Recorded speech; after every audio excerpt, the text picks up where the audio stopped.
The more specific question maybe for Laurel, but to be an executive director of a sort of a higher profile like Pan American Society, and then to basically just decide to quit and be an artist, or maybe just to retire maybe from that position or whatever you choose, you know, terminology you want to use. What was it that eventually, was it like one specific thing that made you say, just kind of throw it all up in the air and say, that's it, I'm going to be an artist? What was sort of the, I'd be interested. No, you know, it's really interesting. For me, I love the Japan American Society. I still work with them very closely, and it has a really strong, I don't know, part of my heart.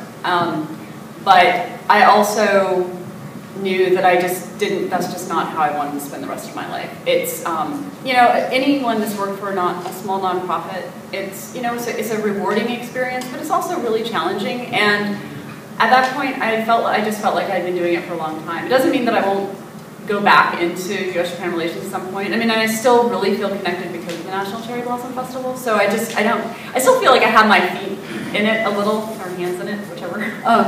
But you know, and it was a hard decision. I mean, it's certainly not. I mean, it was terrifying to just wake up the next morning and be like, oh, what am I doing? What have I done? And I mean, and I won't lie to you. I mean, there were times where I was in the studio like crying because I was like, oh crap, I screwed up. So you know, it's really very frightening to have, you know, and so it wasn't easy. It was not an easy decision. One of the things that helped me make the decision though is that the reason I got the studio that I had was because of someone I met through the Japan American Society. He was a potter that had worked in Japan, and he introduced me to a sculptor here in Washington, DC, and I ended up in 2003 getting a studio out where she had a studio. And the more I saw her work and taking it very seriously and professionally, and saw that she was working with designers and all, it made it so that I was like, all of a sudden I saw someone that actually was making a living doing art and not just doing like crafts fairs or hobby. It wasn't a hobby, it was actually a job. And for me, that was just a light bulb. And I was like, if I work as hard as I do at the Japan American Society on my artwork, I might actually have a chance. And so that's how I went into it, was really with the idea that I was going to work. And I think one of the reasons that I've been successful as an artist has an awful lot to do with the experiences that I had, both on JET and afterwards through the Japan American Society. Because you need to have a lot of business acumen actually to. I mean, it's one thing to be able to make art; it's another thing to be able to sell it. Yeah. So it's, you know, but it was a hard decision though to leave. I mean, it definitely, and every once in a while I really sort of miss it. So. Can you comment on the creativity? I'm sorry if I jumped out of order.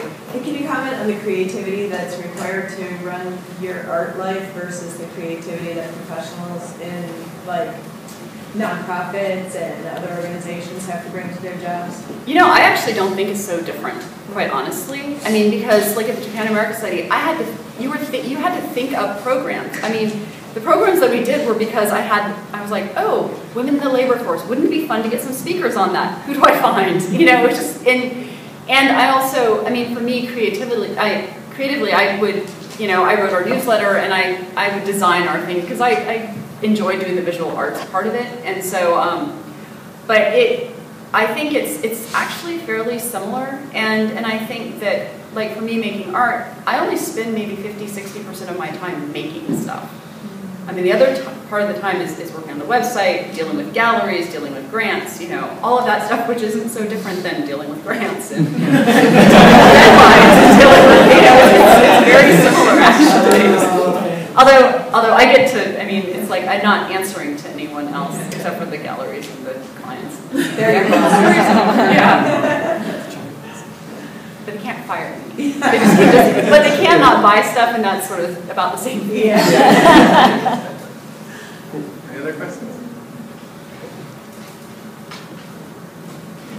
Do you have advice for, say, someone who's come back from JET and maybe gone into a field not directly related to Japan and then decided, oh, I want to maybe steer that direction again, and you have perhaps different skills, but you still have that Japan experience, how do you perhaps market those together?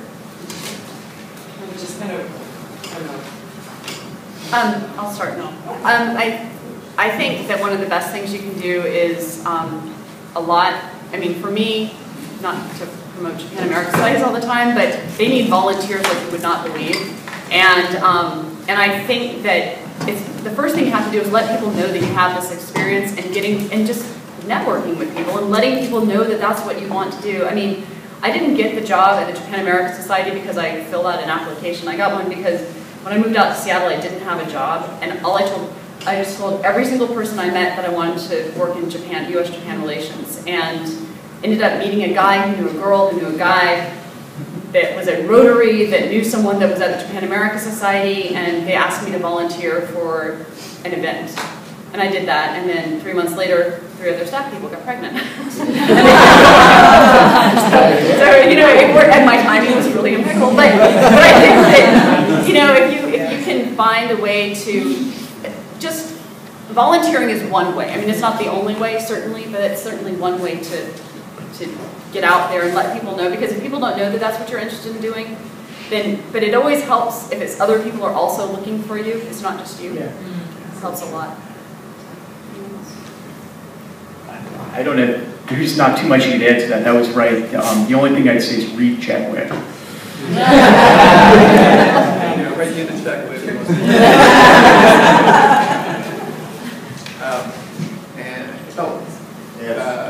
Real quick. Oh, go ahead. No, go ahead, Bill. Okay. So looking back on your careers to this point, if there was one thing you could change, turn around, like go turn back the clock, and what would it be? Don't say the JET program.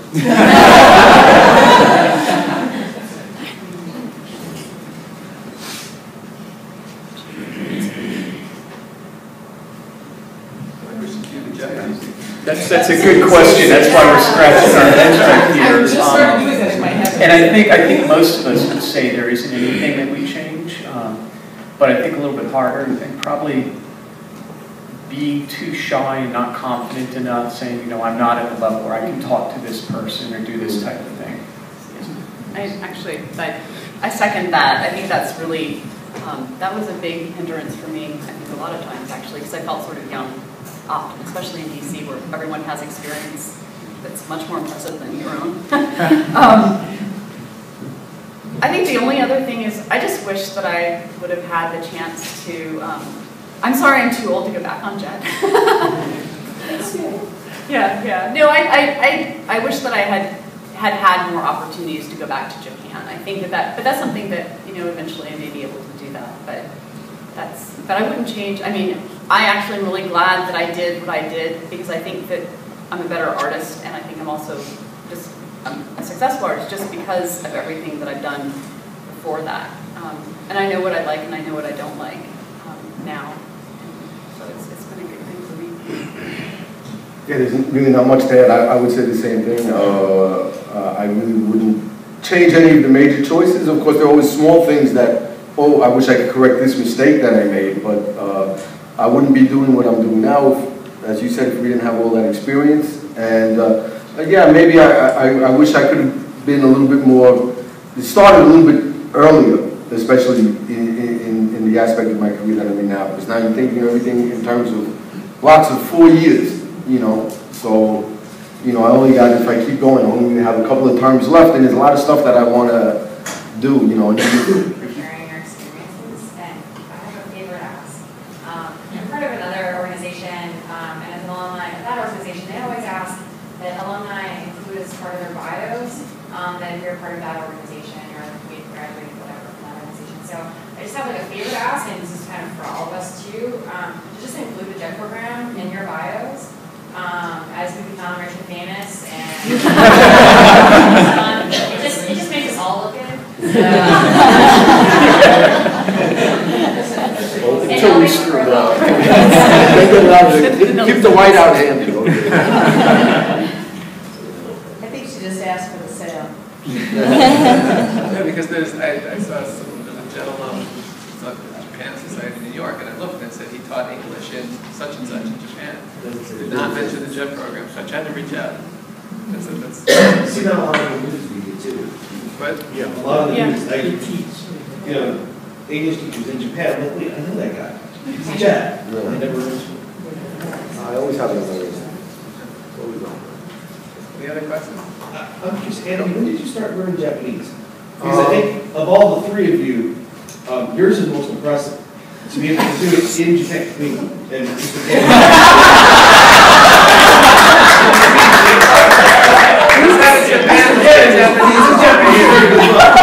I mean, you had to convince a whole city, not only that you were elected, but you could communicate. And use chopsticks.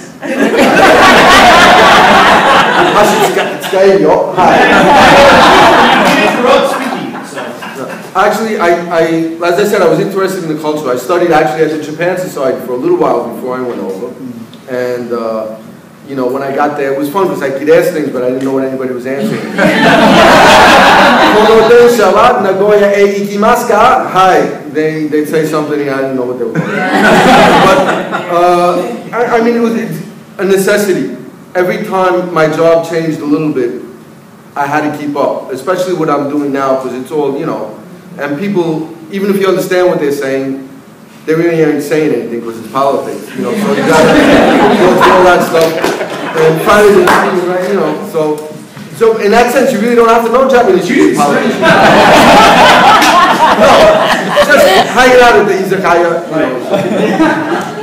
you know, the first Japanese I learned that I used a lot and was really, really useful is "Birumo ippon kudasai." As long as I can get another beer and sit down and think things over, I can figure out what I need to do next.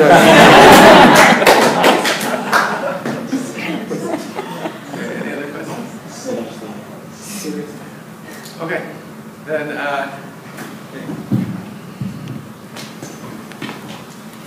I would like to thank our wonderful panelists for being here today. Let's give them a big round of applause.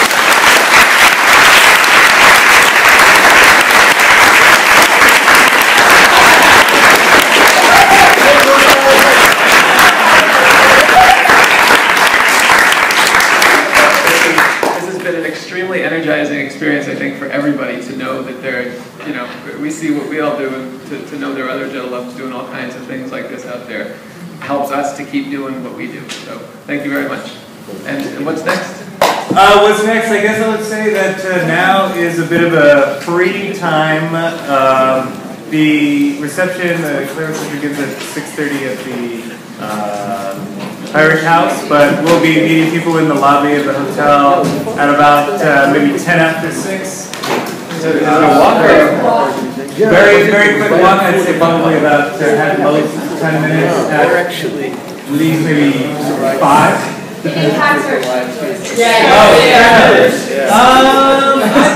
think Where's Samuel's green meals? Nick, I don't know.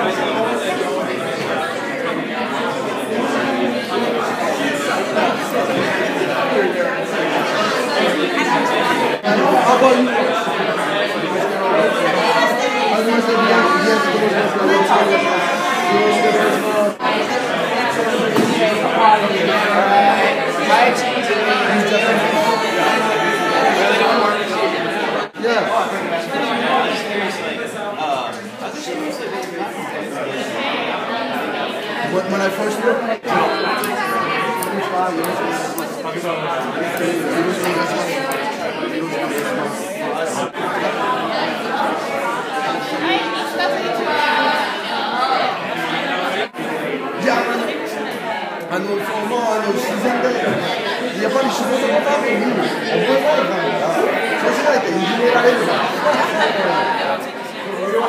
Yeah, I know, we're like, there's not lots of people. You want to continue?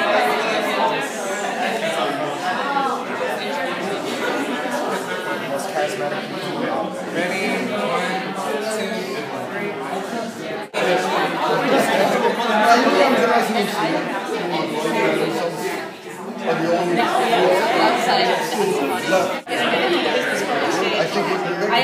I work with the government field with it.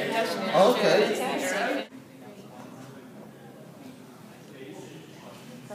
Thank you very much. Thank you. Anthony.